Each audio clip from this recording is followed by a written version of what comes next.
खुलुमबाय नोंथांमोनखौ बयखौ बरायबाय। दिनै 7 जानुवारि 2023 बाराय जाबाय सनिबार। फैदो दिननि खौरांफोरखौ बेखेवनोसै।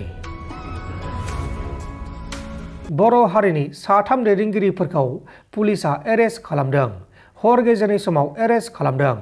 माखासेखौ जेबो जान गैयाबालासिनो एरेस्ट खालामदों आरो सासेखौ हाथियार मोननानै एरेस्ट खालामदों होननानै खौरां बिजोंनि गेजेराव फोसावनाय जादों। BJSMनि दैदेनगिरि दावराव देख्रेब नार्जारी, बारग' MLA हितेश बसुमतारी आरो थिखादार आफादनि दैदेनगिरि बिक्रम दैमारी बिथांमोनखौ दिनै फुंबिलिनि समाव 3 रिंगासो समाव आसाम पुलिसआ एरेस्ट खालामदों।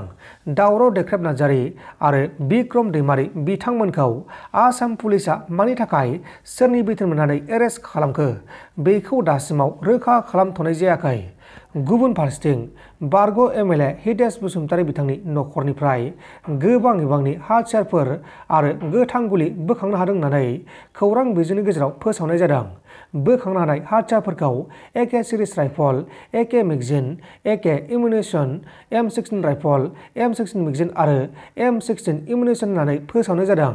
लोगोसे दावराव देख्रेब नार्जारी बिथांखौ क'क्राझार पुलिसआ एरेस्ट खालामनानै लाबोनाय जाथायखौ जेबो जान गैयाबालासिनो बेबायदि हर गेजेरनि समाव हमना लाबोनाया सिस्टेमेटिक टेररिस्ट आरो बेनि हेंथायै आयेननि बायदि राहा लानानै गोजौ बिजिरसालियाव गसर थिसनगोन होननानै बonsua आफादनिफ्राय रोखा बुंथिदों। दावराव देख्रेब नार्जारी बिथांनि अनजालि बिसिया बुंनाय बायदिब्ला दावराव देख्रेब नार्जारी बिथाङा बर' हारिनि थाखाय गोबां खामानि मावदों। बिहा जेबो दाय गैयामोन, नाथाय मानि थाखाय एरेस्ट खालामखो बेखौ जेबो मिथिना मोनासै होननानै बिथाङा रोखा बुंथिदों।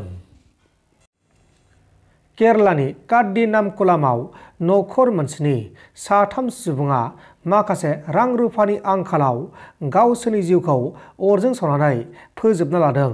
रिपर्टनि बायदिब्ला बेसोरा थांनाय माखासे सान सिगांनिफ्रायनो रां रुफानि जेंनायाव गोलैनानै दंमोन, अदेबानि फाइनान्सियेल प्रब्लेमाव गोलैनानै दंगासिनो दंमोन। बेनिखायनो बे जाथायखौ खालामदों होननानै मिथिनो मोननाय जादों।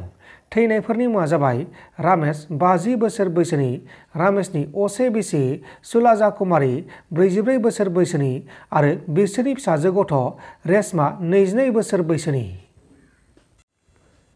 मध्य प्रदेश रायजोनि भ'पालाव सासे डक्टरा सासे रेप खालामजानाय हिनजावसा गथ'नि गोरबोआव थानाय गथ'खौ गारनायनि जाहोनाव डक्टरा पुलिसजों एरेस्ट खालामजादों।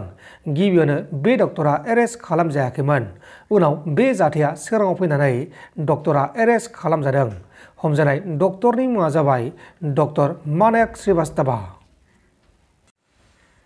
धेमाजि डिस्ट्रिक्टनि सिङाव थानाय बरदल'नि आउटपस्टनि सासे पुलिस कनस्टेबलआ रां लाबाय थानायनि जाहोनाव उदाङै एरेस्ट खालामजादों। हमजानाय पुलिस कनस्टेबलनि मुङा जाबाय निरन्तर। दा बेखौ एरेस्ट खालामनानै आयेननि बायदि एबा गोख्रों साजा होनाय जासिगोन। नोंथांमोन दासिमनि माखासे खौरांफोरा बेखिनिनोमोन। बेखिनिसिम नायनायनि थाखाय नोंथांमोननिसिम रोजा रोजा साबायखर। गोजोन्थों। एसेनोसै। जै बर' हारिनि।